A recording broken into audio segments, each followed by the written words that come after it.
जय श्री कृष्णा, राधे राधे। आज आपको एक ऐसी कथा बताने जा रहे हैं जिस कथा में एक शिष्य ने ठाकुर जी को पत्थर समझकर पेड़ पर लगे हुए जामुन को उस पत्थर से तोड़ लिया और जब गुरु जी नाराज़ हुए तो वह साक्षात श्री ठाकुर जी को लेकर गुरु जी के आश्रम पर पहुंच गया। तो आइए इस कथा का श्रवण करते हैं। इससे पहले अगर आपने चैनल को सब्सक्राइब नहीं किया है तो कृपया चैनल को सब्सक्राइब कर लीजिए ताकि आने वाली हर धार्मिक कथाएँ सबसे पहले आप तक पहुँचे। अगस्त मुनि के आश्रम में बहुत से शिष्य रहते थे। उनमें एक शिष्य था सुतीक्ष्ण। सुतीक्ष्ण जी हालांकि पढ़ने लिखने में तेज नहीं थे, लेकिन गुरु जी की हर आज्ञाओं का पालन करते थे। गुरु जी जो भी कहते उसे तत्क्षण पूरा किया करते थे। इसीलिए अगस्त मुनि सुतीक्ष्ण जी से विशेष लाड़ प्यार करते थे। जंगल में जाकर फूल फल लाना, लकड़ियों को लाना, गुरु जी के सेवा शुश्रूषा का ध्यान रखना, सब कुछ सुतीक्ष्ण मुनि बहुत अच्छे से किया करते थे। एक दिन अगस्त मुनि ने सुतीक्ष्ण जी से कहा कि बेटा सुतीक्ष्ण, मैं जंगल में फल फूल लाने जा रहा हूँ, मुझे आने में देर हो जाएगी, तब तक तुम नदी किनारे ले जाकर ठाकुर जी को नहलाकर ले आओ। गुरु जी की आज्ञा अनुसार सुतीक्ष्ण जी ठाकुर जी को लेके चले नदी में स्नान कराने के लिए। लेकिन जब नदी किनारे पहुँचे तो सुतीक्ष्ण जी ने वहाँ देखा कि एक बहुत बड़ा विशालकाय जामुन का वृक्ष है और उसमें बहुत से पके हुए जामुन लगे हैं। अब बाल मन सुतीक्ष्ण जी का मन ललचा गया। उन्होंने सोचा कि ठाकुर जी को बाद में नहलाएंगे, पहले इस जामुन को ही खा लेते हैं तोड़कर। सुतीक्ष्ण जी ने अगल बगल में कंकर पत्थर देखा, लेकिन वहाँ तो केवल बालू था, रेत ही रेत था, इसीलिए सुतीक्ष्ण जी को कोई पत्थर वगैरह मिला नहीं। तो उन्होंने सोचा कि क्या होगा, ठाकुर जी को तो नहलाना है ही, पहले इसी से जामुन तोड़ लेते हैं। सुतीक्ष्ण जी ने ठाकुर जी को ही पत्थर समझ के पेड़ पर दे मारा और पेड़ से बहुत से जामुन तो गिर गए, लेकिन ठाकुर जी जाके खुद नदी में गिर गए।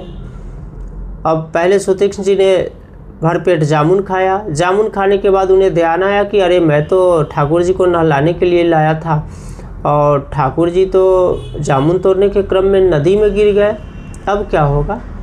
तो सुतीक्ष्ण जी बालक ही थे, वे नदी में उतरे, जहाँ तक जा सकते थे वहाँ तक जाके हाथ पाँव मारा, कहीं ठाकुर जी पानी में मिले नहीं। तो गुरु जी के डर से उन्होंने क्या किया कि जामुन के 2 गुठलियों को इकट्ठा किया, उसे कपड़ा से लपेटा, उसी पे फूल माला पहनाया और ला के चुपके से गुरु जी के आश्रम में रख दिया। गुरु जी जब फूल माला लेकर आए तो गुरु जी ने देखा कि सुतीक्ष्ण आ चुका है, ठाकुर जी को नहला दिया है, इसलिए गुरु जी को ठाकुर जी को नहलाने की ज़रूरत नहीं हुई। ठाकुर जी को फूल माला चढ़ाया, भोग लगाया, पूजा आरती की और बात वहीं ख़त्म हो गई। कल होके जब गुरु जी ठाकुर जी को नहलाने के लिए ठाकुर जी का वस्त्र उतारा, फूल माला हटाया तो देखा कि ठाकुर जी तो है ही नहीं। अगस्त जी ने आवाज़ लगाई, सुतीक्ष्ण सुतीक्ष्ण। सुतीक्ष्ण जी बोले क्या है गुरु जी। अगस्त जी ने कहा कि बेटा ठाकुर जी तो गले हुए से लग रहे हैं। सुतीक्ष्ण जी बालमन बोले कि हाँ तो गलेंगे नहीं, रोज़ जो आप उसे दूध दही से नहलाते हैं, मक्खन से नहलाते हैं, फूल माला चढ़ाते हैं, तो पानी पड़ने से तो सरेंगे गलेंगे ही ना। अगस्त मुनि को बात कुछ समझ में नहीं आई। उन्होंने जब बड़े गौर से हाथ में उठा के देखा तो ठाकुर जी तो थे नहीं।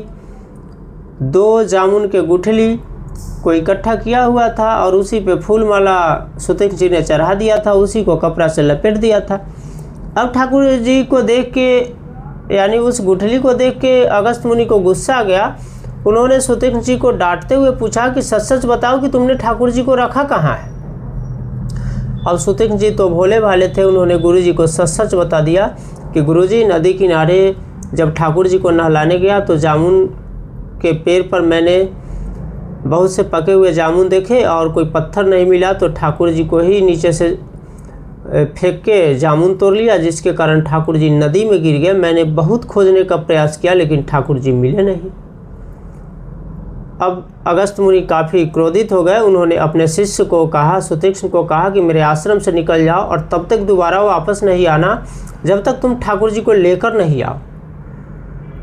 सुतीक्ष्ण मुनि उसी क्षण गुरु जी के आश्रम से भारी मन से निकल गए और पास में ही जाके एक आश्रम बना के रहने लगे। कहते हैं कि भगवान श्री राम जब माता जानकी को खोजते हुए वनवास अवधि के दौरान सुतीक्ष्ण मुनि के आश्रम में पहुँचे, तब सुतीक्ष्ण मुनि प्रभु श्री राम को देख के ऐसे ध्यानमग्न हो गए कि भगवान श्री राम ने उन्हें अपने हाथों से जगाया, उठाया। तब जाके सुतीक्ष्ण मुनि का ध्यान टूटा। सुतीक्ष्ण मुनि प्रभु के चरणों में गिर पड़े और फिर सुतीक्ष्ण मुनि ने कहा कि प्रभु, मेरे गुरु आपकी कब से प्रतीक्षा कर रहे हैं, आप उनके आश्रम पर चलिए। भगवान श्री राम को और लक्ष्मण को लेकर सुतीक्ष्ण मुनि गुरु अगस्त मुनि के आश्रम पर पहुँचे और वहाँ जाके आवाज़ लगाई कि गुरुदेव, मैं साक्षात ठाकुर जी को लेके आ गया हूँ, आप बाहर निकलिए और दर्शन कीजिए। भगवान श्री राम और लक्ष्मण अगस्त मुनि को दर्शन दिए और अगस्त मुनि प्रभु श्री राम के चरणों में गिर पड़े। इस प्रकार एक शिष्य ने साक्षात ठाकुर जी को ले जाके अपने गुरु से मिलवाया और गुरु के वचनों को पूरा किया। हालांकि रामचरितमानस में गोस्वामी तुलसीदास जी ने लिखा है, मुनि अगस्त कर शिष्य सुजाना, नाम सुतीक्ष्ण रति भगवाना, मन क्रम वचन राम पद सेवक, सपने हु आन भरोस न देवक। कि मुनि अगस्त जी के एक सुतीक्ष्ण नामक ज्ञानी शिष्य थे, उनकी भगवान में प्रीति थी, मन क्रम वचन से वे श्री राम जी के सेवक थे, स्वप्न में भी किसी दूसरे देवता का उन्हें भरोसा नहीं था।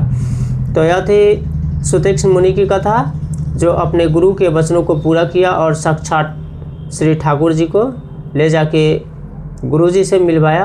तो आज की कथा में बस इतना ही। कल मिलेंगे किसी नए कथा के साथ। तब तक के लिए राधे राधे, जय श्री कृष्णा।